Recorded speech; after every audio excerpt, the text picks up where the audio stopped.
नमस्कार मंडळी, श्री स्वामी समर्थ. स्वागत आहे तुमच्या माझ्या यूट्यूब चॅनलवरती. आजचा दिवस तुमच्या खूप छान सुखाच्या आनंदाच्या जावो हीच मी स्वामींच्या चरणी प्रार्थना करते. आणि आज या नवीन व्हिडिओला सुरुवात करते. 18 डिसेंबर वार गुरुवार या दिवशी आलेली आहे. मार्गशीर्ष महिन्यातली शेवटची गुरुवार. या दिवशी अमावस्यासुद्धा असणार आहे. अमावस्याच्या दिवशी पूजा विधी कशी करावी, काय करावे, काय करू नये, शेवटच्या गुरुवारी आपण या व्रताच्या संगत आणि उद्यापन करत असतो. उद्यापन आपल्याला कोणत्या दिवशी करायचे आहे, कोणत्या तारखेला करायचे आहे, शुभ वेळ काय आहे, अमावस्या शेवटच्या गुरुवारी राहणार आहे का, राहू काल कधी राहणार आहे, अमावस्या आहे तर उद्यापन कोणत्या वेळेत करायचे आहे, तर एक पुस्तका किती सुवासिनीला बोलवून आपल्याला ही भेटवस्तू द्यायची आहे, कुमारिका किती बोलवायचे आहे, नैवेद्य कोणते ठेवायचे आहे, या दिवशी काय करायचे आहे, काय करू नये, या ज्या आपण पूजासाठी वस्तू मांडलेली आहे तर त्या वस्तूचे काय करायचे आहे, सूतक पडलेली असलं तर, मासिक पाळी आलेली असलं तर, किंवा एखादा गुरुवार राहिलेली असलं तर काय करायचे आहे, काय करू नये, याबद्दल संपूर्ण माहिती मी आज या व्हिडिओमध्ये तुमच्यासोबत शेअर करणार आहे. तुम्ही व्हिडिओ स्किप न करता शेवटपर्यंत पहा. चॅनलवर नवीन असलं तर सबस्क्राईब करा आणि असेच माहितीपूर्वक नवनवीन व्हिडिओ पाहण्यासाठी बेल आयकॉनला प्रेस करा. म्हणजे जेव्हा कधी मी नवीन व्हिडिओ अपलोड करेल त्याचे नोटिफिकेशन सर्वात अगोदर तुम्हाला भेटेल आणि एक पण व्हिडिओ तुम्ही मिस नाही करणार. नवीन मिस नाही करणार मध्ये आणि कमेंटमध्ये जय महालक्ष्मी मंत्र लिहायला विसरू नका. पहा, भरपूर स्त्रियांना असं प्रश्न पडलेले आहे की गुरुवार अमावस्या आहे तर व लक्ष्मी पूजन करावं का, गुरुवारचे उद्यापन करावं का. तर पहा, जी अमावस्या आलेली आहे तर ही अमावस्या माता लक्ष्मीला समर्पित केलं जातं. या दिवशी माता लक्ष्मीचे पूजा केलं जातं. म्हणून हा जो दिवस आहे हा पूजा करण्यासाठी अतिशय उत्तम मानलं जातो. तर पहा, पुस्तकामध्ये महालक्ष्मीच्या पुस्तकामध्ये सांगितल्याप्रमाणे 4था गुरुवारी किंवा 5वा गुरुवारी महालक्ष्मीचे उद्यापन केलं जातं. मार्गशीर्ष महिन्यातली पहिला गुरुवार आपण या व्रताच्या संगत जी आहे तर ती करत असतो आणि शेवटच्या गुरुवारी आपण उद्यापन जो आहे तर ते करत असतो. म्हणूनच आपल्याला जे उद्यापन आहे तर ते 18 डिसेंबर वार गुरुवार राहणार आहे. या दिवशी आपल्याला उद्यापन करायचे आहे. तर पहा, कालनिर्णय वार या दिवशी अमावस्या दाखवलेले आहे. तर या दिवशी अमावस्याचा प्रारंभ होतो आहे. तर गुरुवाराच्या दिवशी अमावस्या आहे का, या दिवशी पूजा करावी का, उद्यापन करावं का. तर पहा, अमावस्याचा प्रारंभ जी आहे तर ते अमावस्याचा प्रारंभ जो आहे तर ते 18 डिसेंबर हा उत्तर रात्री 4:51 सुरुवात होणार आहे. या दिवशी शुक्रवार असणार आहे, कारण 3च्या नंतर सकाळी चालू होतो असतो. म्हणून 3च्या नंतर आपण ब्रह्ममुहूर्त म्हणत असतो. म्हणून 3च्या नंतर आपण जेव्हा ती तिथी बघत असतो तर ती शुक्रवार अमावस्या तिथी आलेली आहे. म्हणूनच शुक्रवारच्या दिवशी सकाळच्या ही तिथी जी आहे तर ते 4:59 ही अमावस्या तिथी चालू होणार आहे. आणि या अमावस्याच्या समाप्ती जी आहे तर ते शनिवारच्या दिवशी 20 डिसेंबरला शनिवारच्या दिवशी सकाळी 7:12 शनिवारच्या दिवशी समाप्त होणार आहे. म्हणून गुरुवारच्या दिवशी तुम्ही उद्यापन जे आहे तर ते करू शकता. 6 किंवा 12 वाजेपर्यंत संध्याकाळी करू शकता, कारण या दिवशी अमावस्या नाही, शुक्रवार अमावस्या आहे.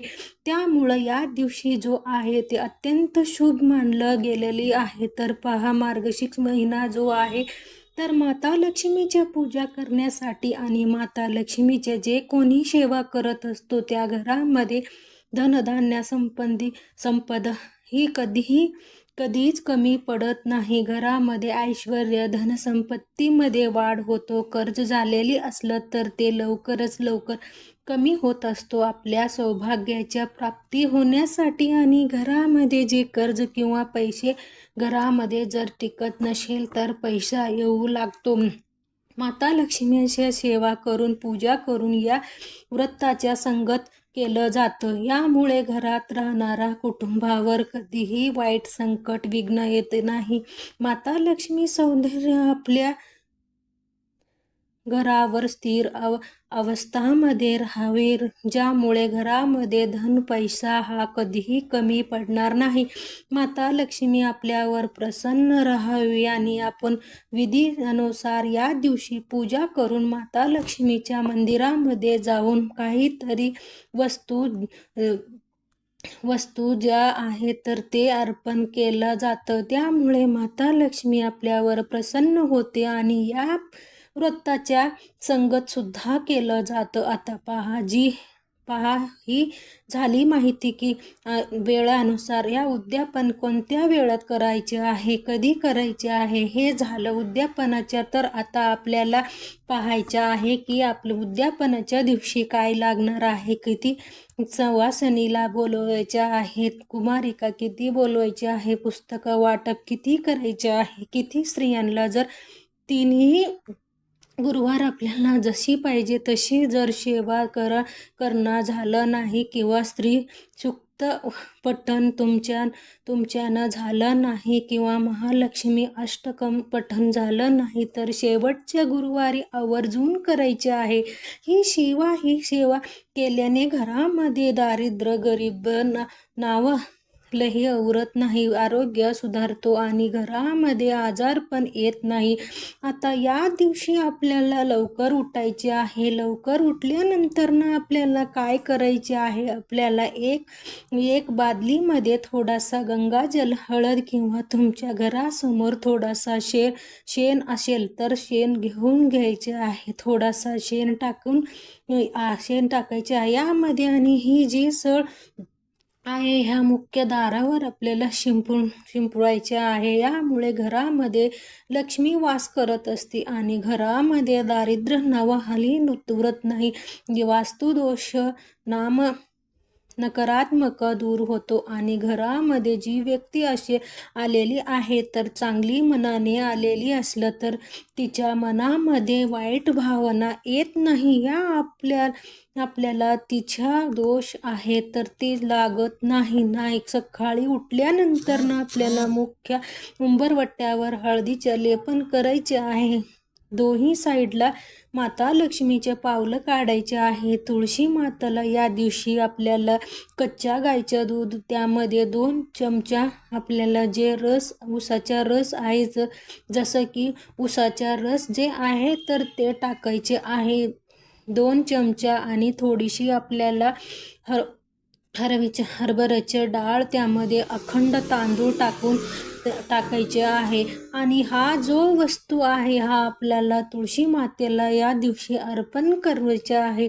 असं म्हटलं जातं की हा वस्तू अर्पण केल्याने आपल्याला घरामध्ये जी नकारात्मक आहे तर ते दूर होऊन घरामध्ये सकारात्मक लहरी प्राप्त होतो आणि सकाळी माता लक्ष्मीचे आगमन होत असतो. ब्रह्मा मुहूर्तावर या वेळामध्ये आपल्याला उंबरवट्याला आहे स्वच्छ पुसून रांगोळी काढायची आहे. हळदीचे लेपन लावून घ्यायचे आहे आणि यानंतर एक शुद्ध तुपाचा दिवा लावायचे आहे. एक प्लेटमध्ये लावायचे आहे. त्यावर गुलाबाच्या पाकळ्या टाकायच्या आहे आणि यावर दिवा लावायचे आहे.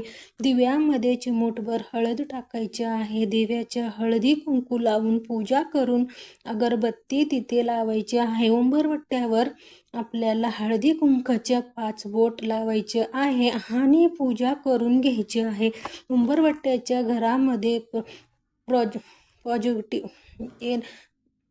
पॉझिटिव्ह एनर्जी चालू होत नाही. घरामध्ये निगेटिव्ह ऊर्जा आहे तर ती बाहेर निघून जात असतो. आणि तर गुरुवारच्या दिवशी फरशी पुसली जात नाही, कारण या दिवशी फरशी पुसल्याने आपली जो गुरुग्रह आहे तर त्या कुंकवात होत असतो. यामुळे आपल्या कामामध्ये यश मिळत नाही, प्रत्येक कामामध्ये अडचणी येतात. या दिवशी चुकूनही केस धुवू नये. आपल्याला बुधवारच्या दिवशी केस धुवायचे आहे आणि फरशी पुसायचे आहे. फरशी पुसत असताना त्या पाण्यामध्ये आपल्याला थोडासा लिंबाचा रस टाकायचे आहे, 1 चमचा खडे मीठ टाकायचे आहे आणि आपल्याला काय करायचे आहे, यामध्ये चिमटभर हळद टाकायची आहे, गोमूत्र आणि गंगाजल 2 थेंब टाकायचे आहे. जे काय आहे ते टाकून घ्यायचे आहे.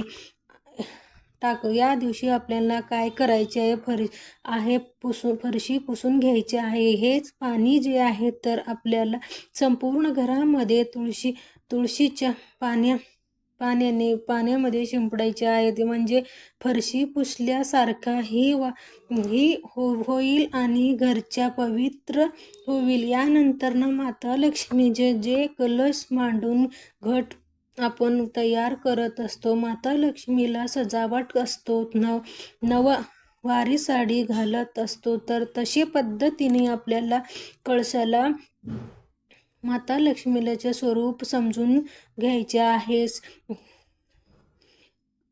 गजरा असेल तर पिवळ्या रंगाच्या, पांढऱ्या रंगाच्या गजरा अर्पण करायचे आहे. याच्याबरोबर माता लक्ष्मीला आपल्याला वटीच्या वस्तू जे आहे ते शृंगाराच्या वस्तू आहेत त्या अर्पण करायच्या आहे. आणि यानंतर आपल्याला पूजा विधी झाल्यानंतर आपल्याला हा उपाय करायचा आहे. 1 शुद्ध तुपाचा दिवा लावून या दिवशी महालक्ष्मीचे अष्टगम 3 वेळा पठण करायचे आहे. माता उद्यापन कोणत्या वेळामध्ये करायचे आहे पहा. ज्या वेळामध्ये माता लक्ष्मी आपल्याला घरामध्ये संध्याकाळी प्रदोष काळानंतर प्रवेश करत असते, तिन्ही सेवाच्या वेळ त्या वेळामध्ये आपल्याला 5 किंवा 7 सुवासिनीला घरामध्ये बोलवायचे आहे. यानंतर आपल्याला चौरंग किंवा पाट मांडायचे आहे.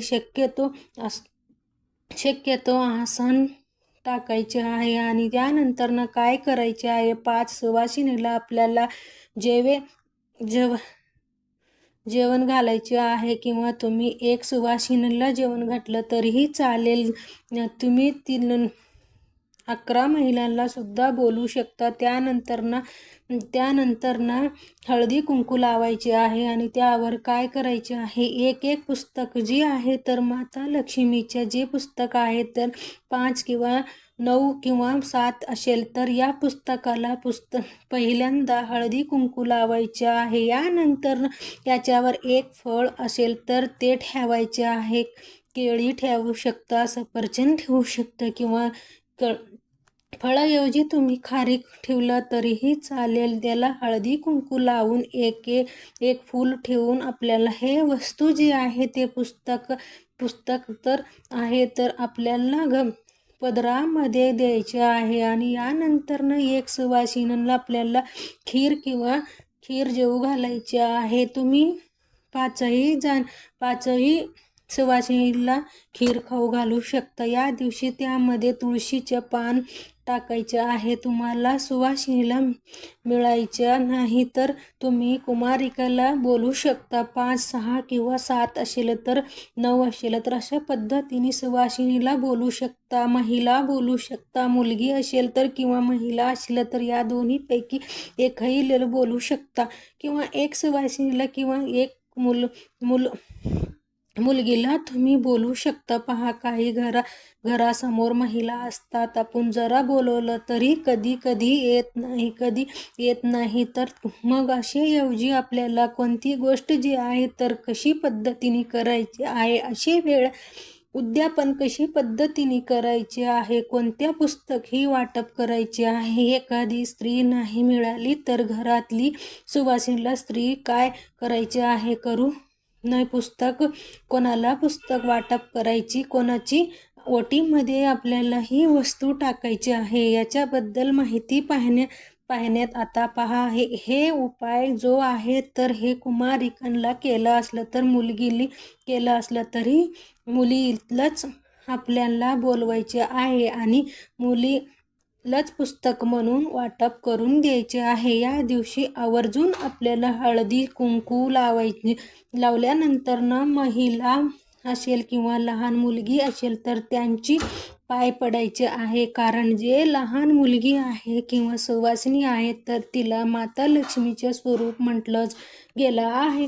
म्हणून माता लक्ष्मीचे स्वरूप समजून आपण पूजा करायची आहे, पाय पडायचे आहे. यामुळे अखंड सौभाग्यवती आपल्याला जे पुण्य फळ लाभत असतो, आशीर्वाद लाभत असतो. तर काही ठिकाणी 5 सुवासिनीला जेवण घालायची पद्धत असतो, तर काही ठिकाणी जी मुलगी आहे तिला फळ किंवा काही शृंगाराच्या वस्तू दिलं जातं. अशा पद्धतीने हळदी कुंकू लावून तिला बांध दिलं जातं. तर आता मासिक पाळी आलेली असलं तर तुमच्या घरामध्ये कोणाला किंवा सूतक पडलेली असलं तर काय करायचे आहे तर पहा, तुम्हाला मासिक धर्म आलेली असलं तर घरामध्ये राहणारे जे सदस्य आहेत, मुलगा असेल पती असले तर त्यांच्याकडून तुम्ही ही पुस्तक जी आहे तर ते वाटप करून घेऊ शकता किंवा वाचली तरीही चालेल. पूजा मांडणी करून किंवा व्रताचे कथा वाचन करून मांडणी व्यवस्थित करून पूजाविधी नित्य नियमाने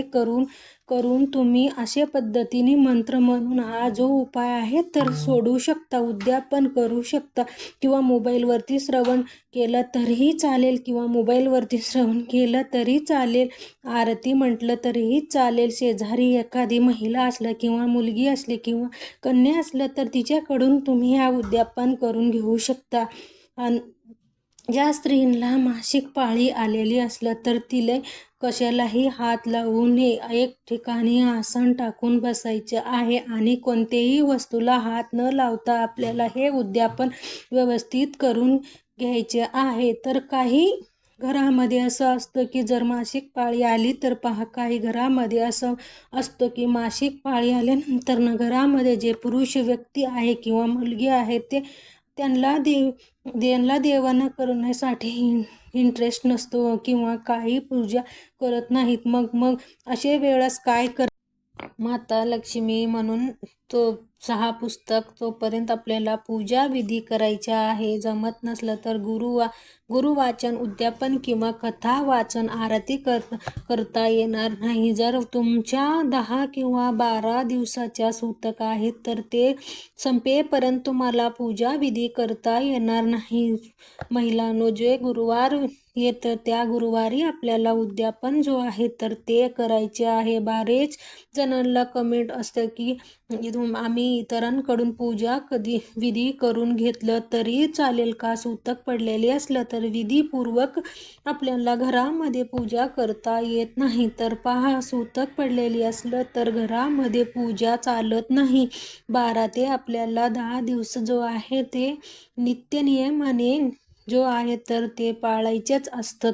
म्हणून चुकूनही कोणाकडनं सूतक काळामध्ये पूजा जी आहे, उद्यापन जे आहे माता लक्ष्मीचे जे करू नका. तर पहा, मासिक पाळी आलेली असलं तर एक वेळी आपण एखाद्या व्यक्तीकडून किंवा एखादी महिलाकडून किंवा मुलाकडून आपण पूजा विधी करू शकता. पण सूतक काळामध्ये 12 ते 10 दिवस नियमाने पाळावे लागतो.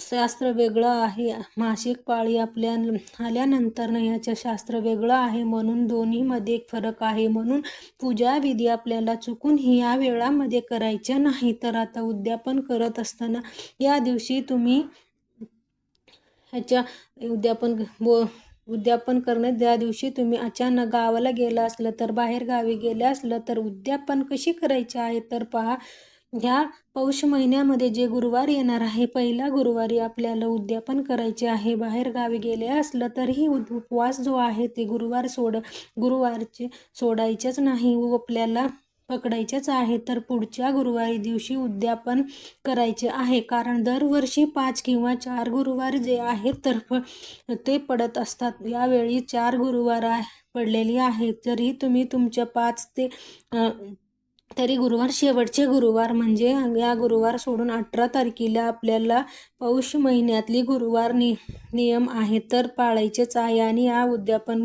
असा पद्धतीने करायचे आहे. म्हणून ह्या व्हिडिओ तुम्हाला आवडला असला तर लाईक करा, चॅनलवरती नवीन असलं तर सबस्क्राईब करा आणि हा व्हिडिओ जास्तीत जास्त आपल्या मित्रपरिवारासोबत शेअर करा.